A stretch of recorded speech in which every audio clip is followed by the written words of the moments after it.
On November 6, 2000, London's Millennium Dome opens for the day. A meager crowd walks through the gate alongside even smaller security staff. As the visitors ponder the exhibitions, they hear a crash outside and a loud rumbling that gets closer and closer.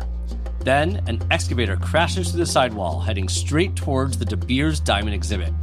Tourists and employees dive out of the way as the excavator screeches to a halt. Its occupants rush out, tossing smoke bombs into the crowd. They run to the vault, armed only with a nail gun and a sledgehammer. The target? A one-of-a-kind $270 million diamond. Welcome to Heist Club, where we've got a new heist story coming at you each week. We're here to uncover the details behind some of the most audacious and ridiculous robberies of all time. How they pulled it off, how they got caught, and the mysteries that remain. Bank heists, art heists, diamond heists, and other capers you won't believe. I'm Jesse. And I'm Todd. Welcome to the club.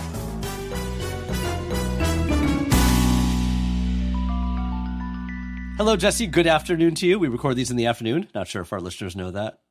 Whoa, behind the curtain. They know what time of day we record. Too much inside information. That's crazy. Is this allowed? No, this is happening in real time whenever you chose to play it on your device. We're waiting for you to start. It's live in your ears. Isn't that a concept? If you listen in the afternoon, you're getting real time Todd and Jesse. That's what's happening. Exactly. That's a way to think about it. That's how it works. Yeah. Well, on today's Heist Club, we do run into some firsts. We won't spoil those for you yet. Just anticipate something different in this episode, and you will find out later what that might be. So we're heading to Britain in the turn of the century. Some might even say the turn of the millennium. It's the year 2000. The British government builds what they deem to be the perfect celebration of the millennium. It's a massive dome right on the Greenwich Peninsula in London, which they name the Millennium Dome. Maybe not the most original name when you think about it. The British government seems to be the only ones proud of their achievement, as everyone else is put off by its strange and lackluster exhibitions. It barely sells any tickets. It becomes a popular joke in British media. But there is one exhibit that catches tourists' eyes. The Diamond Room, courtesy of De Beers, the British Diamond Company. I thought De Beers was always an interesting name for a company. Like, where does that come from? And it's kind of random. Makes me think of Saturday Night Live and the Chicago Bears and Mike Ditka. But the De Beers name comes from two South African farmers who discovered diamonds on their farm, leading to the De Beers mine and then the De Beers Company, which was taken over by other people. But it was a family's name. De Beers. Okay. Yeah. So this exhibition displays an array of priceless gems totaling 350 million pounds, which is 745 million pounds today, or $1 billion in US dollars today. $1 billion. And the centerpiece here is the Millennium Star Diamond, which outshines them all. In Zaire, in the 1990s, miners dig up a 770-carat diamond. That's gigantic. And usually massive raw diamonds are low quality, but not this one. It's as clear as glass. And after it's cut down, it weighs 203 carats and is worth 200 million pounds, which is 425 million pounds today, or 573 million US dollars today. It's the largest flawless pear-shaped diamond in the world. And we have a picture of it, and it is massive, and it is shiny, and I want one. Do you want one? I want one. Yeah, let's get some. Do they sell them on Amazon? Yeah. Can we just find? Yeah, now they sell them. They're like a dime a dozen now. A diamond a dozen. A diamond a dozen. So with a hefty price tag like that, it's no wonder De Beers security worries about the safety of the exhibition. East London isn't known as the safest place in the world, putting it lightly, especially back then. And the police are too far away for a quick response. So the tight traffic surrounding the dome makes things even worse, apparently. The Millennium Dome is also just a glorified tent with a concrete floor. So not the craziest kind of structure, I guess. Domes have changed, I feel like, over time, right? Domes are a little bit more impressive than that now. They're not just tents. It's a glorified tent with a concrete floor. That's not what I initially thought the Millennium Dome would be. Yeah, the Millennium Tent is really what it was. Right, exactly. They should call it that. A big tent. Millennium Tent. Let's go camping. The dome, or tent as we're now calling it, already faced a few security breaches. On two separate occasions, people have climbed the roof. It's hard to climb the roof of a tent. And on another occasion, protesters wearing T-shirts, each with a single large letter on them, arranged themselves in the dome stage to reveal 800M, as in million, 800M quid for big tent seems crap. It's a lot of people and a lot of letters, right? I mean, I'm impressed. Also, Yeah, that's a lot. Yeah, that is a lot for a glorified tent. Yeah. They called it a tent. We're not the only ones. I mean, they could get on the roof of it, but yeah, that's massive, and it does seem like crap. Maybe, for a tent that has a roof that can hold people, that's what it costs. If you want a really good tent, If you want to stand on the roof of that's your what it tent, costs. you gotta shell out $800 million. Yeah, whatever your camping priorities might be. And so with these breaches, none of them are caught by the security team, which is described as elderly and ineffectual. So not only ineffective, but ineffectual. If the dome structure and security officers can't provide safety, then it looks like De Beers needs to bring in the big guns, a super vault. We've never had a super vault on the podcast before. Ooh, super vault first. That is not the first we mentioned early on in the episode. Like, there's gonna be a few first. I mean, I guess this is a first, the super vault, but it's not the exciting first, unless you get excited about it. If you love super, I'm really excited about it. Waiting for a super vault, you finally got your super vault. Yeah, and his trusty dog and all Supergirl and super vault. I'm just imagining like a giant vault with a cape, just flying, just flying really slowly though. It's very Adult Swim. I would have watched that. There you go. Yeah.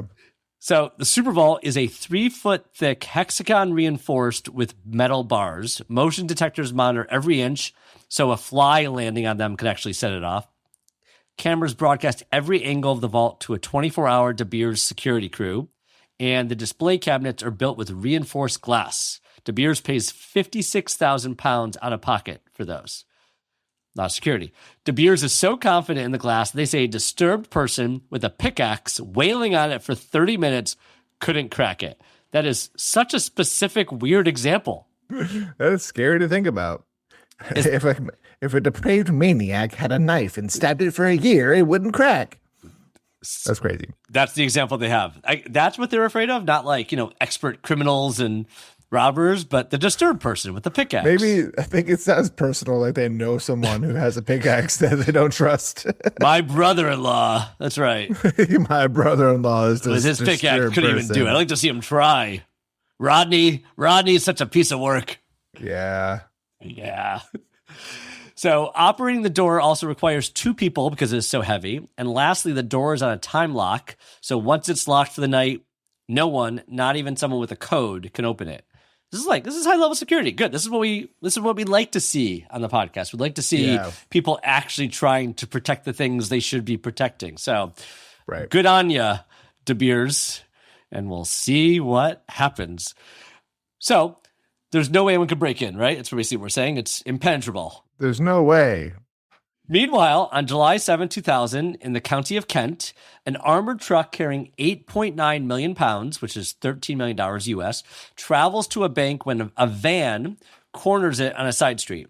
Masked men jump out of the van, brandishing shotguns and demanding the occupants keep their hands on the windshield. If the guns don't work, threatening them with homemade bombs should also inspire obedience. They have those as well. One member of the gang stays behind the wheel while the others lift a tarp, revealing a massive metal spike. It's also a baller move. Maybe that's the wrong word for it, but it's a move. It's metal for sure. They got guns, they got bombs, and they got a massive metal spike. It does feel very cartoonish. The metal spike feels very like Teenage Mutant Ninja Turtles, like we're digging into the earth and we will reverse the course of humanity. Yeah. Yeah, one of those. Pretty crazy. The driver reverses it into the truck, easily piercing through the armor. But before they can make a grab for the cash, a random police officer on patrol just drives by. The gang opens fire on the cop. No one is injured. They flee before they get caught and before they can steal any loot. So a lot of prep, a lot of artillery, if you would, but not a success. And when more police arrive on the scene, they see the spike is actually painted. It reads, "Gertie 2 persistent, aren't we?" It'll make more sense later. Gertie 2. Is that a planet? What's going on? Gertie 2. Gertie 2. Who's Gertie 1? Is there a Gertie 3? The questions just flow. They just flow out. And so we'll move on from Gertie 2 for now, but I swear it will come up again later because I had that question. Okay, well, I keep thinking about it. Miles away, the crew disbands after the failed heist. The gang's leader is 32-year-old Lee Wenham. He is terribly disappointed. This was his second chance at a big payday. He already flubbed his first in February. Maybe that's Gertie 1. Well, we'll get to that. Lee, we have a picture here, is a lifelong criminal living in the shadow of his crime boss father. And he remembers police raiding their trailer home every 3 weeks. We actually don't know a lot about his father. I wanted to know more, and it was hard to find. But the daddy was a crime boss in some way. And here's Lee, only 32, and trying to, create his own legacy, if he could. We have a lot of photos for the people in this episode, and I usually have nothing to say about photos of people, so I try to come up with jokes for each of them. Do you have things to say today? Are you prepared? This guy looks like if you put Jean-Claude Van Damme in the microwave for like 30 seconds. That is a fascinating description. For a lot of people, that would still be a compliment. I feel like they'd be like, even to get the JCVD like comparison at all, it'd be like, oh wow, I'm in his ballpark, sure. I mean, I'll stand by it. He's a good-looking criminal guy. Yeah. So growing up in a traveler family, as in, the Roma people, Lee struggles with his education and drops out of school at age 12. Naturally, he goes to work for his dad. And at 15, Lee starts his solo career by joyriding tractors. I don't know if that's a solo career. That feels more like Footloose. Isn't that what like Kevin Bacon did in Footloose, where they had like their battle? It's like just joyriding tractors. That's not that criminal. Yes. Like, what kind of criminal is his dad? If that's a bad. Well, I think joyriding means like stealing. Yeah, I don't disagree in stealing, but like, still sounds so, I don't know, sweet. Well, yeah. He just loves the preacher's daughter in town and wants to prove himself to her. He just wants to dance on his tractor. Lee just wants to dance. And his shoelace is stuck. He can't jump. He's playing chicken with a guy. Yeah. A few more years pass, and he gets into the beginning of smuggling cigarettes, which is a step up from joyriding tractors. He makes 6,000 pounds a week, which is 8,000 US dollars. So that's a pretty serious, cigarette smuggling business, if I've ever heard one. Yeah. Lee never dreams of the 9-to-5 life, even when he has kids, but he doesn't want his daughters to follow in his footsteps. Being a criminal doesn't mean he's a violent guy. The bomb he plants on the armored van, the one we mentioned earlier, is a fake, just a pie tin, spray painted black. And following the loss of 13 million US dollars from the armored van, Lee is feeling pretty low. But his dad tries to raise his spirits by introducing him to 38-year-old Ray Betson. And we have a picture of Ray, and I think Jesse might have a joke prepared. Jesse, do we have a joke? I didn't have much for this guy. He kind of just looks like a guy. He might be wearing a suit, so in my head is like he's a young Wayne Newton. Young Wayne Newton. I will say I find this picture super funny because Ray is like the top dog. It's we've heard in like the London's criminal world. This picture just looks like a cousin at a wedding. He looks like a manager of a Best Buy. He looks so unassuming. That, sure. He doesn't have the tux on. I don't know if I can immediately go Best Buy, but just sweet smile and like having a good time. Does not look, when you picture like the top dog in London's criminal world from the movies about London's criminal world, you don't picture this guy. He's like the unexpected for sure. I said there might be a little rage behind those eyes, but I don't see it. Yeah, you're right. He's good at hiding it. Yeah. So he may be charming to strangers, as this picture shows, but cross him and he becomes very dangerous, apparently. Whatever he's packing under that tuxedo. So other criminals actually fear him, and Ray gets his first charge at age 14 for burglary. He has a total of 18 convictions and served 3 years of jail time. So clearly he has the record to show that he is a top dog. And it looks like Lee's dad connected them just at the right time. Ray found something very big and he needs Lee's help. The target, you could probably guess it from our preamble earlier, the Millennium Diamond and its cohorts, totaling $1 billion US today, as we said earlier. Keep mentioning it again, but it's worth mentioning. It's a lot of money. And Lee thinks, no way, something worth that much must be swarm or security, which it is based on all the examples we gave. But Ray promises Lee's payout would be £1 million, which is 1.5 million US. And he said he already managed to find a buyer. So £1 million is just too much to pass on. And Lee is in. On a Sunday morning, Lee takes his daughter to the Dome. While she's having a blast looking at all the exhibitions, Lee drools over the diamond. Oh yeah, he is all in on the biggest heist of all time. Ray needs more than just Lee to pull this off, so they combine address books and build their team. And this crew is tailor-made for a Guy Ritchie movie. I really feel it. It's just, I love when the real-life crew is just like, wow, they are a cast of characters, not just because they have their individual roles, but like everything about him. This is probably where you're going to have some comments on the pictures. What do you think? First up, we got 48-year-old Bill Cockrum, the muscle, and boy, does he look rough. He looks like if Michael Shannon stopped acting and only did bar fights. We should mention this picture of him. He has a black eye on his left eye and like a scar, a big cut above it. So it's just like that's where the bar fights come in. Yeah, this is the picture you want. This is the picture. I mean, I guess he maybe lost the fight. We haven't seen the other guy, but he's at least game to be the muscle. Bill Cockrum. I mean, he better have a black guy in his photo with a name like that. He looks like a mean dude. I'm like 48. But yeah, he's a scary 48-year-old. Yeah. Strong as an ox and never one to back down from a fight. He's your man to take out a few security guards while you steal a multi-million-dollar diamond. Also, just thinking about the dumb jokes I have. Next up, we got Aldo Cherokee, the youngest of the crew at 29. He looks, and boy, does he look like Sufjan Stevens. Oh, Sufjan? I thought maybe a Gallagher brother, but I'll take your Sufjan. No, yeah, some kind of soft rock star. Yes, young guitarist, aspiring musician. Yeah, looks very sensitive. He's a sensitive man from this photo. Yeah, looks like he might cry from just looking at him. Yeah, forlorn. He's a forlorn man if I've ever met one. Yes, forlorn. Yeah, the Italian doesn't fit the description of a London gangster. He's well-groomed and a bit of a ladies' man.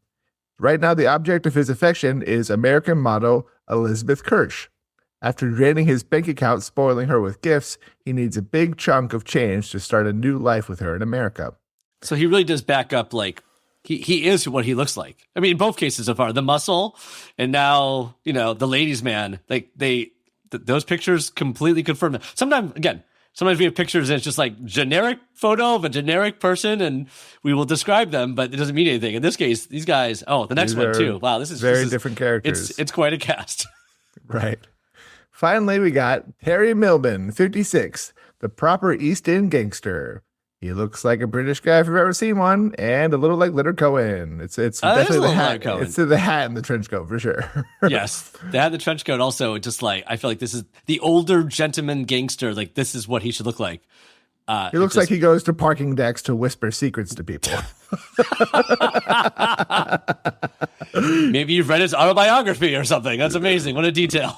I don't know. Just like I just imagine like all the president's men, like him in the shadows, like here's what you need, kid. Like yeah. Also smiling a little though, like it's not forlorn and not as he's not trying. As happy. He's trying. He's trying to take a photo. He's mustering a smile. That's right. But don't let the smile fool you. He doesn't flinch at pulling the trigger. He also has the most experience out of everyone and the most prison time, 14 years. And he has terminal cancer, so he wants to go out with a bang. Whether it's as a multimillionaire or in a blaze of glory, it's all fine with him. Again, these details, I just feel like, terminal cancer, I'm not like, obviously happy to hear that, but this feels like it's written in a script. Like he's doing one last job because he's got cancer. Our ladies' man is dating an American model and needs the money to like spoil her with gifts. Like it just feels so made up. It's crazy. I know. These are good details. That's great. All right, with the crew assembled, it's time for the plan. Their first obstacle, how to get inside. Massive steel gates surround the dome, so just driving up is a no-go. But the dome is surrounded by multiple construction sites full of unattended heavy machinery. Lee takes to his tractor stealing roots and steals an excavator, which he stores at his dad's farmhouse. I didn't really know what an excavator was. It looks like a tractor. I mean, not a tractor, but it looks like a bulldozer thing. Yeah, it's fine. Like, I guess I didn't know until, my son didn't have like the stages of loving construction in as much as some other kids have, but he had it enough for me to see enough YouTube videos to know, like, I know what an excavator looks like. All right, excavator, check. With that solved, on to the next, the glass. They figure the cases must be reinforced, so smashing it won't work. But what if they weaken it first? Lee suggests they use a hilty gun. Another thing I didn't know, as you can tell, I'm not a very handy guy. A nail gun, it's a nail gun powerful enough to shoot through steel. It looks awesome. It looks like I could use it in a video game to kill zombies. They suggest the hilty gun to puncture the glass, then they would hit it with a sledgehammer to finish it off. So that's a pretty good plan. It does feel. I mean, I wonder if it has been in like Zombieland, right? It does kind of feel like the thing that Woody Harrelson or Jesse Eisenberg would pick up because, yeah, I can't say I know really much about it either, but that is like the perfect weapon for that. I love your description. Thanks. Yeah, I think I definitely seen a nail gun in a horror movie or two. Maybe a Hilti gun. I didn't know it. And now we know. Now we know. They tested out on some tempered glass, and sure enough, it works. And now, of course, the getaway. The Millennium Dome is on a peninsula, and traffic is too congested to flee by car. But the dome is on the Thames, so what if they just use a boat? Ray gets that covered with Kevin Meredith, their boatman. You ready for my joke about I'm ready. I mean, I have thoughts, but I want you to go first because whatever you got is probably better than I got. I want to hear it. Go for it. If the artist Sting did time in prison. I can't wait to post these photos. It's like he's showing so much chest hair in this photo. It's a lot of chest hair. At first I was like, I thought it was a robe at first. It looks like he's wearing like a white robe you would get at a hotel. And maybe he's just like he's only wearing the robe. But I actually think it's probably like a jumper and just like way zipped down, right? Right. Wow. That's really funny. Yeah, if Sting was mostly chest hair. Okay. So Sting here, he owns a speedboat and owes Ray money. So this will make them even. Plus, he will get 10,000 pounds, 15K USD for the job. They travel back to the dome nearly a dozen more times to try to figure out the hardest part, how to get into the vault. It's sophisticated and massive, and they don't have the brains nor the artillery power to get it open. What are you laughing at? I think it's funny they don't have the brains. It's like, I think you're saying that, but they're also saying that themselves, right? Like we don't know how to do this. We can't do this. We just steal tractors. We're tractor people. If they're already coming in with only blue-collar tools, like, we'll bang on it with a hammer until it opens. Yeah, that's right. Yeah, I know tractors. I stole tractors once. We'll use a tractor. If only we had a vagabond with a pickaxe. Maybe if we set him on it for a couple months, maybe we would do it. Maybe. Yeah, I heard about this one guy. I think his name's Ronnie. Yeah. Call back. Okay. So what if you don't wait until nighttime like they have planned? Cut out the effort and just go when the doors open. Ray says he has that part covered. His brother-in-law, different brother-in-law than Ronnie, his brother-in-law, Metropolitan Police Officer Matt Waring, works at the Dome, and he says that in the morning security is slim to none, 4 security guards max, and there are barely any visitors too. Ray offers his brother-in-law 250,000 pounds, 375 USD, to help on the inside, but he politely declines, not wanting to risk his job. At least he's polite about it. It's so nice of him to politely decline. He's like, no, even though I know about this and it didn't call you in, I'm just not going to say anything because I don't want to get, Exactly. I'll give you a little bit of information, but no, I don't want to be a part of it. No, thank you. Yeah, No. Exactly. Ray tells the team they go first thing in the morning. Bonus, the Thames is at its highest tide in the morning, too. I gotta admit, I don't know why that's a good thing. I don't know tides and boats well enough to know, like, oh, it's at high tide, so we'll go faster because I don't know. I just read it. Yeah, but that's a bonus. Oh, okay. Our producer's telling us that it's easier to pull up to the pier, dock it, get off the boat quickly versus if it was lower tide or low tide, maybe it'd be a little bit harder and more work. It'd be hard to get off the boat and onto the pier. Yeah. Okay. Thank you. Yep. Bill and Ray drive the boat around the harbor and find the best escape route on a pier right off the dome. On November 5th, they meet at Lee's dad's farmhouse to go over their final plan. Drive the excavator to the dome, run into the vault, get the diamond, and flee to the speedboat, which will get them across the Thames into the getaway van. That is quite a plan. I get it. I see it. Lee decides this will be his last job. He's a bit paranoid after months of planning and wants to spend more time with his daughters. I think it's funny it's his last job because this is like his, I guess he's been committing crimes his entire life, starting with the tractors, but this is like his third job, right? He failed Gertie 2, there was a failure before that, and now this. So it's not like in the movie's last job, I'm in my 50s. He's like 32, you know? But again, I'm not judging him. Yay, I'm happy someone wants to spend time with his daughters. We've had plenty of criminals who are like, I'm leaving my family behind and I'm saying goodbye in the morning and I'll never see them again. Or I'm taking all this money and my wife and I are using it and our kids are somewhere in the house and we don't even care about them anymore. So, sorry, I'm not judging you, Lee. It's actually a good thing. Yeah, we're not judging you, Lee. You little Not for criminal, that you. part, at least. Yeah. Yeah. On the evening of November 6th, Lee drives the excavator to the yard next to the dome. Kevin Meredith drives a speedboat to the far side of the river.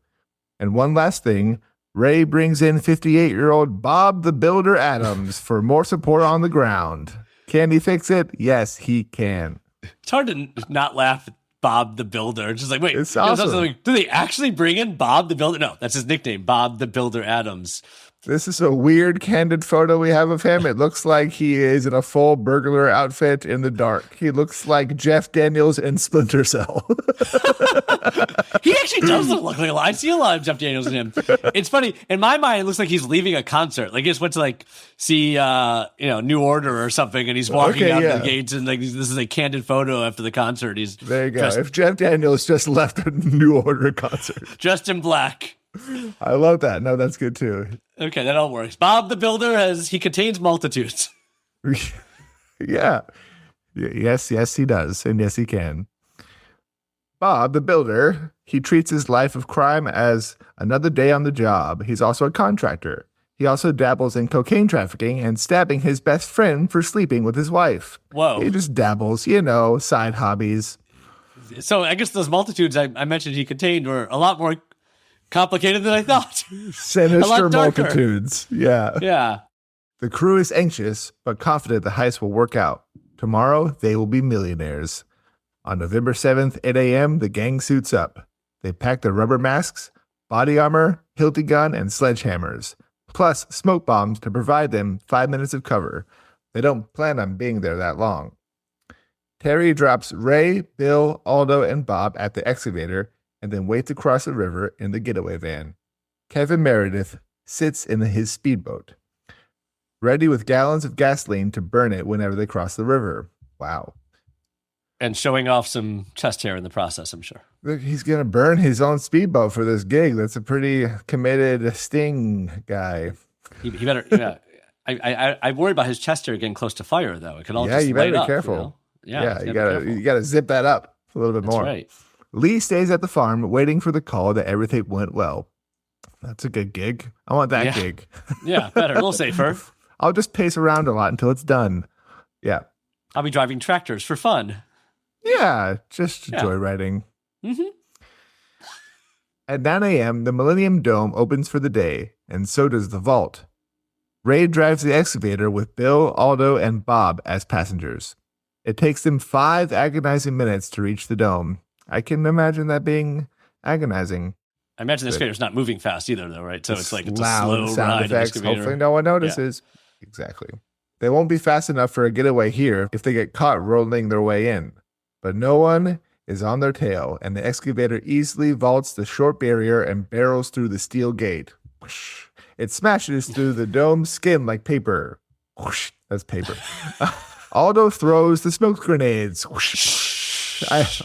5-minute timer starts now. Tick tock, tick tock. We've never done this before. Heist Club is known for its sound effects. We always do this. It's just begging it. It's like it's just begging us to do it. We can't stop. Yeah. Bill takes the hilti gun to the glass in case. That's terrible. I can't do it well. Can you do it? Bill takes the hilti gun to the glass, encasing the Millennium Diamond, piercing it in one shot. It's a laser gun. Bob readies a sledgehammer. I hope you're ready, Todd. Just a couple hits and the diamond is theirs. But then a mass of people rush the vault and scream, "Get down! You're under arrest!" Wait, what the heck just happened? Find out after the break.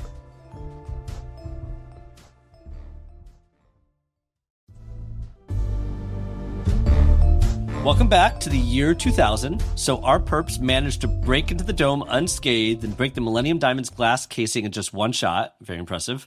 How are the cops here already? A very good question. So let's go back in time a few months to the summer of 2000. Okay. Will Smith was probably on the radio. I don't remember. I'm trying. I didn't do any research to remember what was playing. That's Britney? okay. We don't need to sing the top hits. Yeah. Christina Aguilera. I don't know. Yeah.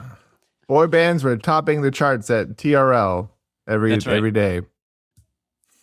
No. No way.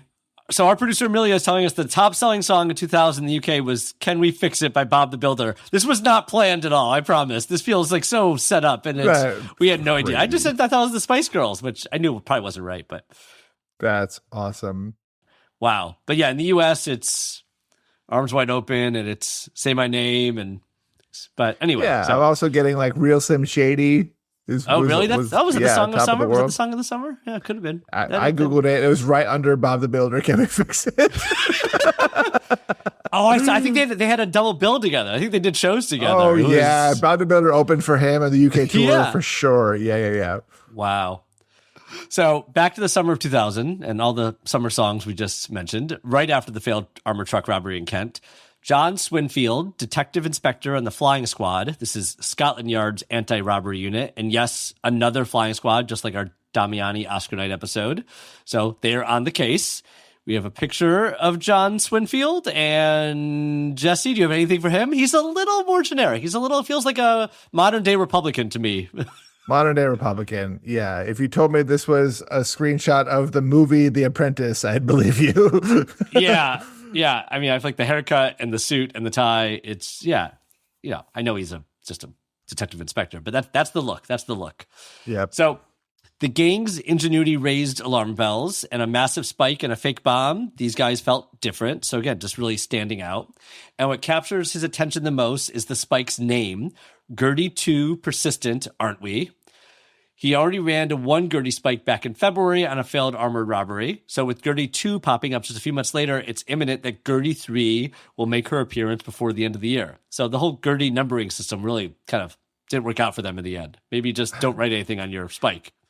I mean, having a spike and naming a spike really makes sense. It's like if you're gonna have a spike, you're also gonna name the spike. You know what I mean? It's like you just watched Mad Max for the first time. I guess. Was just thinking Mad Max too. I was gonna say it does feel very Mad Max. If you're gonna have the spike, there's gonna be writing on the spike. There definitely will be. Yeah. They're just having fun with it, but it's too much fun, and it's a really dumb idea to say, "This is the second one." Fun in a George Miller movie, but dumb in real life where it helps you get caught. Yeah, you're persistent and consistent, and we'll catch you because you are so, you idiot. You're like, maybe because Lee was only 32 and he just loved it too much for the love of the game. He just enjoyed what he was doing too much, trying to be like daddy. I know, trying to get to the Thunderdome. Yeah. So then East End gangster Terry Millman gets arrested for drunk driving, and his fingerprints match that of the Gertie 2 case, but they don't charge him, at least not yet. They let him out, following close behind all the way to Lee's dad's farmhouse, and they know all about Lee's dad and his exploits. So when Lee turns up a few times, he's added to the surveillance list. Now Terry and Lee's every move are scrutinized by the flying squad officers. But the flying squad has no idea what they're watching for. In August, Lee leaves the farm, heads to London. He parks at the Dome, goes inside with his daughter, and they are shocked because no one really goes that far out of the way to the Dome, apparently. And they chalk it up as a day out at the Dome to entertain his daughter. But he goes again the next week, and nobody goes to the Dome twice, let alone by themselves. This time, they follow him inside and watch as he records inside the De Beers exhibition with extra focus on the cases and cameras. So they're thinking, could Lee be planning the biggest heist of all time? Is it possible? The flying squad sure thinks so. And Operation Magician is a go. Operation Magician. I don't know if I get it. Do you get it? Making something disappear? That could be any case, right? I mean, I guess that's what it is. Maybe but they're the ones that pop up out of nowhere. I don't know. It's like a double magic show, right? Like we're surprising you with the okay. I don't know. I like the way it sounds though, but it doesn't. I don't know. It's just a name. It's a good book title to tell the story of the Dome theft and everything too. So okay, they were thinking about the book deal later. And Operation Magician needs to work out because the flying squad's PR is at an all-time low. The flying squad struggled through the 1980s and 90s with constant revelations of corruption, bribery, and evidence planting. So not the best. And a big case like this could get them back in the public's good graces. Detective Swinfield goes all out with his surveillance, planting cameras at the farm next door. Patrolling officers wear ghillie suits, laying in the bushes and reporting Lee's every move. They're donning the gear. They're taking the look. They're, it's almost like they're hunting, but they're hunting for, in this case, heisters. They spot Bill, the muscle Crocman, next, then Aldo, ladies' man Cherokee, but none of them have the brains to lead this type of operation. We would agree. So they keep watching. Then one day, Ray Betson appears. He's a figure they know quite well, both dangerous and cunning. He's the type to craft a plot like this. So they pick it up pretty quickly. Detective Swinfield approaches De Beers security with the bad news, but they don't seem surprised or even worried. They assure that the vault is impenetrable. Then surveillance picks up the excavator on the farm. Then Terry buys a Hilti gun, the type that could pierce steel, and a speedboat turns up at the farm as well. They're actually going for the vault. It's all becoming clear. But when? In the middle of the night, or worse, during the day? This is what the flying squad is thinking in their heads. The public being involved adds a whole new layer of risk and complexity. If the flying squad catches the gang in the act, they might take hostages or fire into the crowd. And that is dangerous and not good for their PR, which is already terrible. Right. The Dome organizers give Detective Swinfield a grave piece of advice. Don't think like a cop. Think like a parent whose kid was shot at the Dome. That is quite grave. So he adjusts the plan.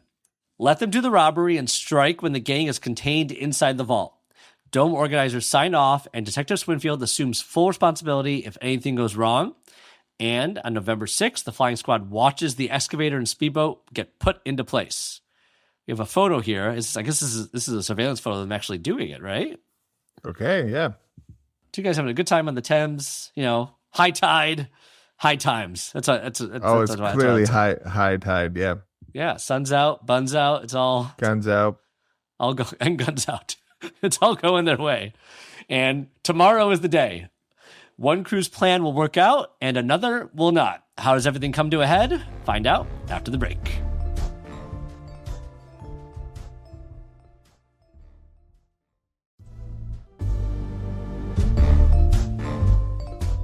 We're back.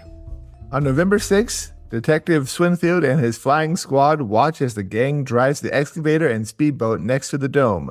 The heist is happening tomorrow. At 2 a.m. on November 7th, Detective Swinfield readies his army of officers. At 6:30 a.m., the flying squad gets into place. 200 officers involved. 60 stationed around the Thames, 40 on the river itself. They close the vault for quote-unquote cleaning, ensuring no members of the public will be inside. Agents inside the Dome dress as staff. Man, they're really doing it up. I mean, they are prepared. This is what you should be doing, right? They're not like, they know it's coming. They know it's going to happen. I'm thinking of like Vostaberger, where they knew the cash depot was going to be robbed. They just didn't know when, and they were so unprepared. This is like, no. They also, I guess, knew the day in this case, or that it was coming within a day or two. But they are fully prepared. They did not drop any balls in this operation. No. An Operation Magician, if you would. And magicians don't usually drop balls, right? They always keep them in the air. And yeah, they can keep a few at a time. Yeah. Yeah, it's amazing. It's magic. One would say it's magic. One would say that. One would say that what magicians do is magic. Okay. Bold claim. Hot take. Detective Swinfield sits in the control room watching all the cameras, including the police helicopter feed. They listen for his arrest signal, Jaguar. That's a cool arrest signal. I want to use that. You say Jaguar. I say Jaguar. You say Jaguar. That's how you say it. Jaguar. I think people say it either way. Yeah. At 9 a.m., the excavator is on the move.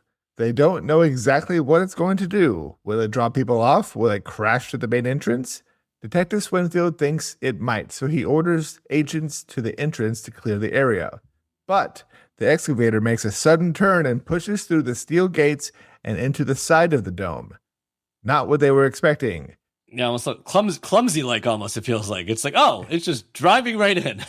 Oh, okay, it's doing it. It's crazy. It's not what we thought. Yeah. The agents rush to their final assault position as smoke bombs fill the area. Then, in the chaos, they hear Jaguar. Or maybe they hear Jaguar. They hear one of the two. Yeah, Jaguar. They've entered the vault. Making arrests is actually the easiest part, like picking fish out in a barrel. Terry and Kevin are apprehended at the same time in their respective locations. Yeah, they were ready. I mean, it's like a lot of police too. Like we said, they were prepared. This is not going down as planned. Yeah, and next we got a map of the raid, which is pretty cool to look at. But you guys can't see it, so take that.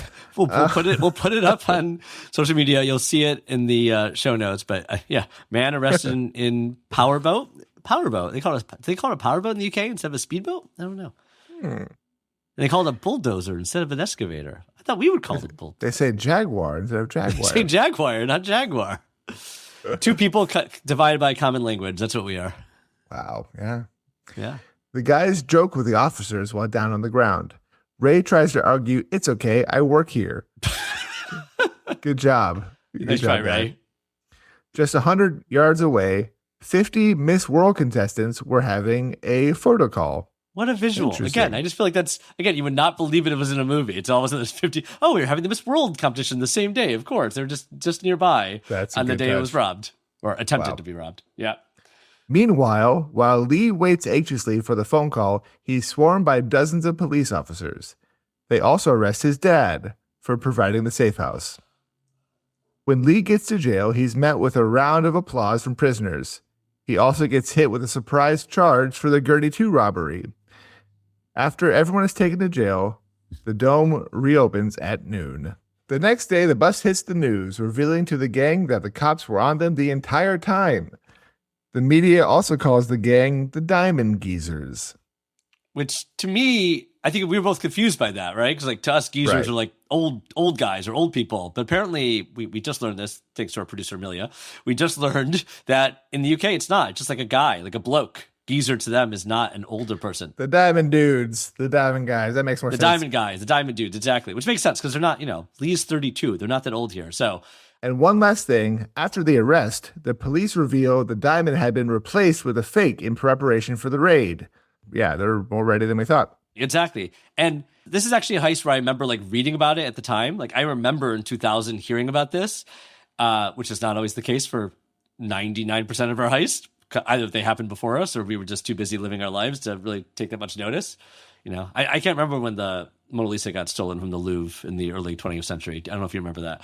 But this one, I kind of remember this because I remember the diamond not being the real diamond. I remember reading about it and be like, oh, it's this big, beautiful diamond and it cost this much money, but actually they weren't even going to take the real one. It was just a fake. And on top of that, I guess it is kind of funny or cruel that the regular visitors who went to see it that day saw a fake. They didn't see the real thing. I'm not sure most people would care or know because it was such a good fake, right? It's just they still get to say they saw it, but hopefully all the visitors that day got free entry another day, not only because it was a fake diamond, but also because they were maybe scared a little bit, even though it was less visitors than it could have been because they were trying to avoid any issues. Yeah. Yeah, I can't imagine I think I'd be pretty offended if there was a visitor there and not knowing that it was all fake. I know. Have you heard of this heist before, or is this new to you? No. Okay. It's new. Yeah. Okay. 1 year later. Ooh. I don't know what the sound effect was. The trials for Bob, Aldo, Ray, Kevin, and Bill start. Terry will not go to trial. He died of cancer a few months after the heist. Sorry, Leonard Cohen. Everyone pleads not guilty. The argument, they weren't robbers. They were simply thieves. Okay. In Britain, the legal definition of theft is stealing without violence. They argue they had no intention to harm and only wanted the diamond. No weapons were involved and they never drove the excavator toward civilians. They purposefully went when the crowd would be at its lowest. I think this is smart. This is a smart defense. I'm not saying it's all they have. I'm not saying it's going to work, but it's it's all they have. To actually try and right, when you have nothing, this is the kind of thing that would work in an episode of a David E. Kelly show. Right. It's well, what is the definition of thief versus robber? When you think about it, and I can see juries could be like, oh, that's maybe they're making a point here. What does the law say? So they tried. Of all the cases we've had, the cops literally knew this was happening before, were so prepared for it, had surveillance of everything. It feels like a pretty... To even plead not guilty feels quite brazen when they have so much evidence against them. I know. That is crazy that they're like, well, we'll see what we can do. But experts think they might have a chance at an acquittal, especially because the heist failed and the judge fell asleep during the trial. That's funny. Ray tries to pawn off the leadership role to a mysterious figure named Tony, who had the buyer set up. His inside man can tell you all about it. In fact, this inside man, a policeman, made sure no one was in the area for the heist. Oof. The prosecution calls Ray's brother-in-law and supposed inside man, Matt Wearing, to the stand. Matt tells prosecutors he met Ray a few times and always thought of him as charming, rich, and a perfect gentleman. He recalls how Ray approached him one night and revealed his career as an armed robber, and if Matt helps him out, he can hook him up with 250,000 pounds. At the time, Matt told Ray he would think about it, but the next morning, he went to his bosses at the Met Police, who took the information to the flying squad. So he actually did go to the police with it. So he actually was, Right. He did honor the badge, if you will. Like he was a cop through and through, and he did the right thing in that case. By the way, we said that Ray called him, he revealed himself to be a robber. He used the word robber, not thief. So That's funny. There goes their defense, right? That's funny, yeah. And when Matt politely declined the money, Ray told him that he should not go to the police if he values his family. That sounds like a threat, not the actions of a common thief. Exactly. Sounds more like a robber. Robber. No surprise here. Everyone is found guilty. Even with the judge falling asleep, they still got it right. They still got it right. He woke up in time to give a good guilty. sentence. Whoa. What's going on? Guilty. Okay. Yeah. Ray Betson and Bill Cockrum each get sentenced to 18 years. Aldo Cherokee and Bob Adams both get 15 years. And Kevin Meredith, the boat guy, gets 5 years. So Sting does go to prison. Meanwhile, Lee's dad is incredibly sick, having lost 100 pounds after spending a year in prison. The prosecutors tell Lee that if he pleads guilty, they will let his father go. He pleads guilty and is sentenced to 13 years. True to their word, the prosecutors let his dad go. By the way, this is also evidence that better to plan the thing than to actually show up the day of, right? Because he got less time than Ray and Bill and Aldo and Bob, despite being the second person in, right? It was partially his plan along with Ray, and he got 13 years to their 15 and their 18. So, hey guys, I'll just stay behind. You do the thing. Yeah, that's funny. But if you're the main boss man, that makes sense. Yep. The judge commends a flying squad on their work, finally earning some respect again after 2 decades of misery. The Millennium Diamond, not the fake one, moves to the Natural History Museum in London, where in 2005 has to move yet again due to another credible heist plan. Not our guys this time. Our geezers. Aldo proposes to Elizabeth Kirsch in prison with a ring made out of a Coke can. They are still married, and he runs a successful IT business out of London. I think she really loved him, She honestly really loved him, for an American model. That's nice. I think some people, a ring made out of a Coke can would be like, I'm sorry, this is thank you. Not exactly the most romantic or, nicest gesture. But, he just runs a IT business now, and she's still married to him. So, that was true love. Happy ending for him. Yeah. Good for Sufjan. When Ray gets out of prison after serving only 12 years, he immediately tries to rob a cash depot with an excavator and is sentenced to 13 more years in prison. The excavator worked so well last time. Let's go to that old trick. Well, he's like, I didn't really get to do it before. Yeah, it's funny. The real Millennium Diamond is safe and held by a private owner after being sold by De Beers in 2006. It's rumored to be in Asia, but we cannot say for sure. The excavator was also sold at auction. That's funny. Yeah. 25 years later, Lee says he has no regrets. He runs a landscaping business and published a book called The Diamond Geezer. Speaking of diamonds, let's get to the diamond rating. And we have to, yes, and it's our first heist where they didn't pull it off, right? Every other time, even if they pulled it off, even if they were caught shortly after, we've never seen someone not pull it off before. So this is the best job. The flying squad gets 5 diamonds for sure. The flying squad, they did a great job. I'm tempted to give the diamond geezers a higher rating, because I actually think there's a lot of smart planning in terms of the boat and the excavator. I feel like there's actually some interesting things. There's a lot of thought put into it. The time of day, the nail gun. It's smart, except Gertie 2 immediately brings it to 0 diamonds, right? Gertie 2 immediately set them on the path of being, everything they did was under surveillance. The whole time, the flying squad knew, because they were such bad criminals overall. So even though I still think I respect some of the moves, and then in the end, it's zero diamonds because they were idiots from the start and they never had a chance of succeeding. Yeah, we've seen crazy plans before, but at least they get out the door. So yeah, even if they don't plan after. And on a heist podcast, you get 0 diamonds when you don't commit a heist. I think if I were ever to give a heist 0 diamonds, it would be this one. I agree, because we've seen things where it's deplorable. You are stealing a human body and this is disgusting and I feel terrible. But at least they got away with it a little. Right? But at least they did a good job stealing a human body. At least they had at least they had a chance to get away with the thing they were trying to do. But not in this one. It's a double goose egg. It's a double zero. That's our score. And there actually, by the way, I've not watched it. There is a doc series on Netflix about this called The Diamond Heist, which is actually produced by Guy Ritchie. So those characters just felt funny. Right out of a Guy Ritchie movie, right out of Lock, Stock, and Two Smoking Barrels. They made it. I think it did well, although from what I've heard, it's maybe not the best doc they've done. So, but if you want to know more, see more details, that's a way to go. Go check that out, and I need to watch that at some point too. I still think there should be a scripted movie about this. I think with this gang of geezers, with their personal lives and their pictures alone, like it's a cast we're making it, and the whole point, and that you have a whole side story that you could be telling at the same time, or like freeze frame right when they're about to steal it, go back in time and tell the whole story of the flying squad until you get to that moment when they're caught and it wasn't the real diamond the whole time. I feel like this is a great movie. Yeah. If you disagree, do it right. Jesse was not as excited for the movie. Not as excited. No, I mean, I can see it being very anticlimactic if you did it wrong. But yes. You have to do it right. Well, it is anticlimactic. Yeah. It's just hopefully the fun of that. Tonally, you have to nail it. Yes. Right. Exactly. Yeah. On that note, we had some firsts this week. It was a fun one. We hope you enjoyed it too, and we'll see you next week. See you next week. And tune in next week for May the Heist Be With You.